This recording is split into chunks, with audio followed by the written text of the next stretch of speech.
Hello everyone, welcome to RV English. ఈ వీడియోలో నేను మీకు లుకింగ్ ఫార్వర్డ్ టు అనే ఫ్రేజ్ని కరెక్ట్గా ఎలా యూస్ చేయాలో ఎక్స్ప్లెయిన్ చేయబోతున్నాను.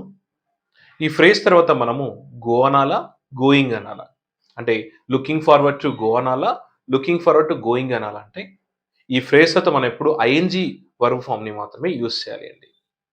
అండ్ దీని మీనింగ్ వచ్చేసి, లుకింగ్ ఫార్వర్డ్ టు మీనింగ్ వచ్చేసి ఒక పని చేయడానికి ఎగ్జైటింగ్గా ఉండడం అని వస్తుంది. For example, she's looking forward to meeting me. She's looking forward to meeting me అంటే ఆమె నన్ను కలవడానికి ఎగ్జైటింగ్గా ఉంది అని. లుకింగ్ ఫార్వర్డ్ టు అంటే ఇక్కడ ఎగ్జైటింగ్గా ఉండడం. And she's looking forward to meet me అనకూడదు. ఎప్పుడు లుకింగ్ ఫార్వర్డ్ వస్తే మనకు ఐఎన్జీ ఫామ్ ఉన్న వర్బ్ మాత్రమే యూస్ చేయాలి. They are looking forward to working with us. They are looking forward to working with us అంటే వారు మాతో వర్క్ చేయడానికి అంటే ఇంట్రెస్ట్గా, ఎగ్జైటింగ్గా ఉన్నారు అని. He is looking forward to seeing this movie. He is looking forward to seeing this movie అంటే అతను ఈ మూవీ చూడడానికి ఎగ్జైటింగ్గా ఉన్నాడని.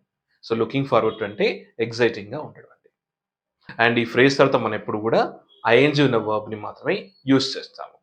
Okay, I hope you understood the concept. If you understood the concept, please subscribe to my channel for many more videos.